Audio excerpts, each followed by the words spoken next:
Parang bangkay! Ano ba tong restaurant na to? Wala man lang bumaayos-ayos? Sis, kumalma ka na nga. Nakakahiya, nandito tayo sa pribadong restaurant. Paano ako kakalmay? Nakakakita ko ng hindi kaaya-ayang itsura. Sige ma'am, kung ayaw niyo naman sa akin, tatawag na lang ako ng Ay, ibang waiter. talaga? Buti na lang marunong ka, self-aware. Sige na, maghanap ka. Dapat yung may itsura ha, hindi katulad mo. Miss, pasadyahan mo na tong kasamahan ko ha. May problema lang kasi kaya ganito yung mood niya. Sige, tumawag ka na lang ng ibang waiter. Sige po. And I'll make sure po na gwapo po yung mag-a-assist sa inyo. Siguraduhin mo lang ha. Yes po. Sige po ma'am, mauna na ako. Tama na. So, stress na nga ako eh. Ang dami na nangyari ngayon sa buhay ko. Pagpasok ko pa lang sa restaurant. Alam mo, sige na, mas mabuti mong gawin. Uminom ka muna ng tubig. Yan o.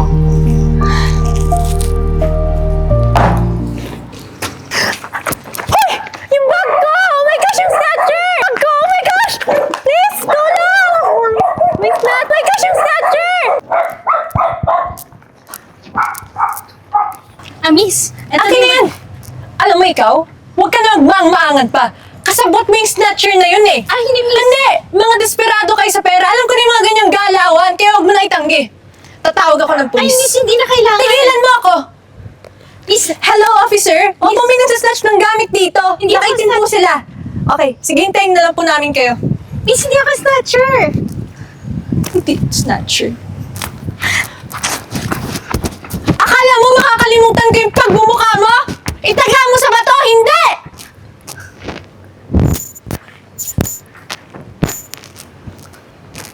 Oh my gosh, asan na ba si Chloe? Baka mamaya dumating yung investor?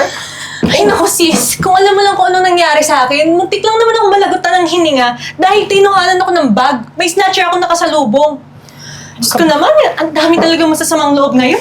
Bakit ba kasi hindi ka nag-iingat? Alam naman dito sa lugar natin, di ba? Lalong-lalo na din sa labas. Maraming mga masasamang loob.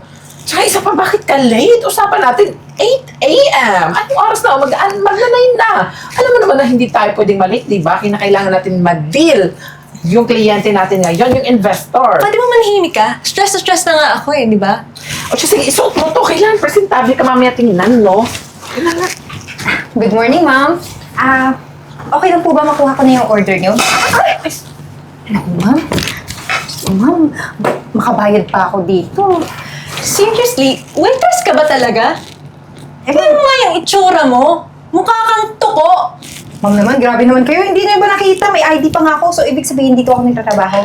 Ang payat-payat mo na nga. Kulang na lang, liparin ka ng hangin. Parang kang bangkay. Ano ba tong restaurant na to? Wala man lang bumaayos-ayos? Sis, kumalma ka na nga. Nakakahiya, nandito tayo sa pribadong restaurant. Paano ako kakalmay? Nakakakita ko ng hindi kaaya-ayang itsura. Sige ma'am, kung ayaw niyo naman sa akin, tatawag na lang ako ng Ay, ibang waiter. talaga? Buti na lang marunong ka, self-aware. Sige na, maghanap ka. Dapat yung may itsura ha, hindi katulad mo. Miss, pasadyahan mo na tong kasamahan ko ha. May problema lang kasi kaya ganito yung mood niya. Sige, tumawag ka na lang ng ibang waiter. Sige po. And I'll make sure po na gwapo po yung mag-a-assist sa inyo. Siguraduhin mo lang ha. Yes po. Sige po ma'am, mauna na ako. Tama na. So, stress na nga ako eh. Ang dami na nangyari ngayon sa buhay ko. Pagpasok ko pa lang sa restaurant. Alam mo, sige na, mas mabuti mong gawin. Uminom ka muna ng tubig. Yan o.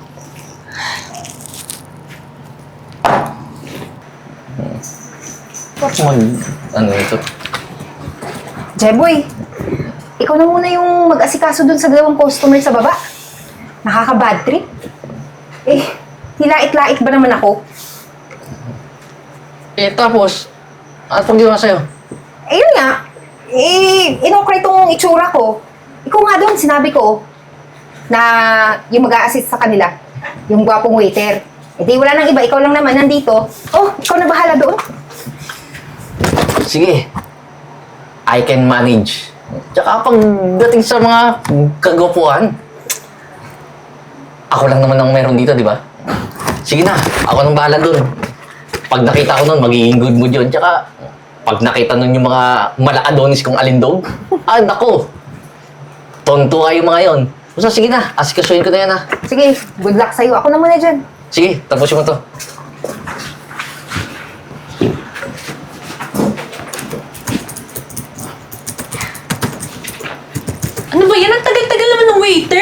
Alam mo, Diyos ko, naubos ang antayin mo na oras lang ko. kasi nandyan na naman yan eh. Miss. Kailangan niyo daw ng gwapong waiter. Tsaka ma'am, ako yung pinakamagaling dito. Tsaka, huwag na kayong umorder dito kasi mas masarap pa ako kaysa sa mga pagkain dito eh. Hindi ka ba nasusuka sa pinagsasabi mo? Kung yung isa kanina mukhang tuko, ikaw naman mukhang tikbalang. Nabangkay sa lakay. Tingnan mo nga yung pangangatawan mo.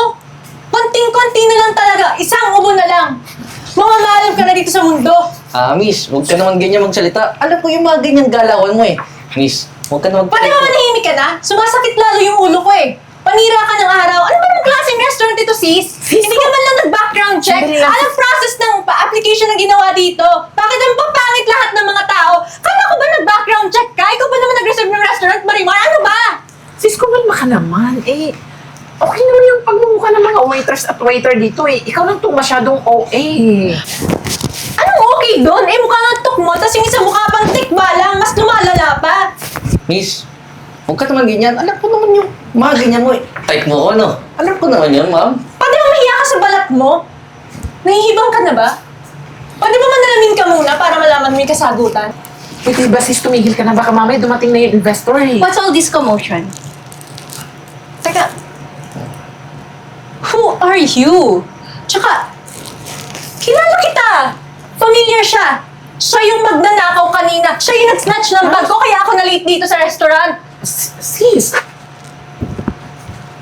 Alam mo ikaw, ang kapal ng mukha mo mag-show up eh, no? Pagkatapos mo ng snatch, pagkatapos mo may merwisyo kanina, magpapakita ka na parang wala lang nangyari. Sis, siya yung magnanakaw kanina. sis, tama na nakakahiya na. Oh.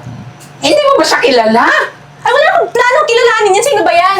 Sis, siya yung investor natin. Ha? Paano nangyari yun? Snatcher nga siya. Sige, Jeboy, asikasuin mo muna yung mga iba nating customer. Sige pa, ma'am. Sis, malalagot tayo neto. Nagagawa mo kasi. Seryoso ka ba? Oo nga, siya yung investor. Marimar, Ma'am, dahil sa mga sinabi ng kaibigan mo, hindi ko na itutuloy yung pag-invest sa company mo. Ma'am, wag naman ganun. Sayang naman yung effort ko pagpunta dito. Malay ko ba na ikaw yung investor eh? Kanina naka-mask ka pa, mukha ka talagang snatcher. Dapat kasi inaayos mo yung pananamit mo para di ka napapagkamalang snatcher. sis, Dahil lang nakamas ako kanina kasi galing ako sa derma. Dapat hindi ka nagbabase sa the way manapit yung mga tao. So, Marimar, hindi ko na itutuloy to. Ma'am, ma'am, sis. ako na po yung humingi ng pasensya sa nagawa ng kasama ko, ha. Sorry po talaga, ma'am. Baka naman pwede mo bigyan ng second chance kasi ito na lang yung only way para ma-promote ako sa company namin. I've been Alam working mo, sis, for tama na nga. years. Tama na. Nakakahiya ka now. You're overruled. Ano mo yung pinagagawa mo? Pati ba naman yung investor natin na pagkamalan pang snatcher? Masyado ka kasi mapangusgay eh. Tingnan mo tuloy. Paano na tayo sa mga boss natin na ito?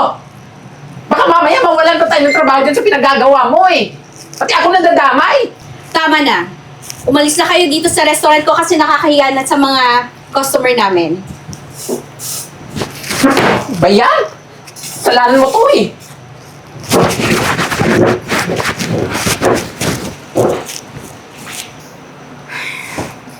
Eden, Jeboy. Ma'am. Yes, pinatawag ko kayo kasi nakita niyo yung ginawa ng customer kanina. Opo, ma'am. Nilait pa nga po kami ni Jeboy. Huwag kayong papayag na lait-laitin kayo. Basta kapag merong ganun na pangyayari, tawagan ninyo ako agad or tumawag kayo ng polis. Sige, ma'am. Noted po. Sige, salamat. Maaari na kayo ulit bumalik sa trabaho ninyo. Freeze! Freeze!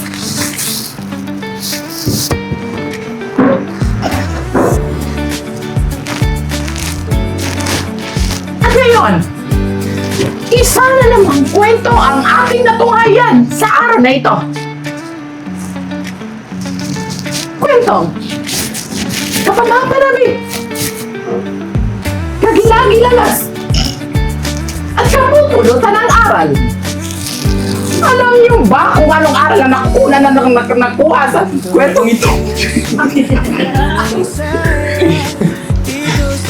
Dapat maging mabait tayo sa ating kapwa sa kapwa-tao. Huwag po tayo masyadong mapanghusga. Mapang-abuso. Lalo na sa mga tao hindi natin kakilala. Dahil hindi natin alam kung ano talaga ang itong estado ang posisyon nila sa buhay. Bilang isang mga mamamayang Pilipino na naninirahan dito sa bansang Pilipinas, immortal man o mortal. Kailangan nang magkaroon tayo sa paninindigan at luwalhati sa ating mga pangangatawan. Ha? At alam niyo ba, ang masasabi ko lang sa ating kontrabida, dapat bawas-bawasan po natin sa ating mga katawan ang kagalian bilang masamang nilalang. Tigilan na po natin ang masyadong mapagmataas at masyadong pamusga. Hinaway! Nakuhaan niyo ng magandang araw at aral ang storya nito ng kwento ngayon. Magaling po ninyo manood ng short film araw-araw, ha? Lalo-lalo na po dito sa Kiss with Tea. Maraming salamat po. Ang mga comment naman kung ano ang aral sa kwento ang nakuha ninyo sa aral ang kwento ito. No one. O, ano pa? Sige na. Pagpatuloy na yung masimulan natin. Nasaan na ba yun? Ano yung masabi? No, sige na. Ito ba yung mapropromote? Kwento natin to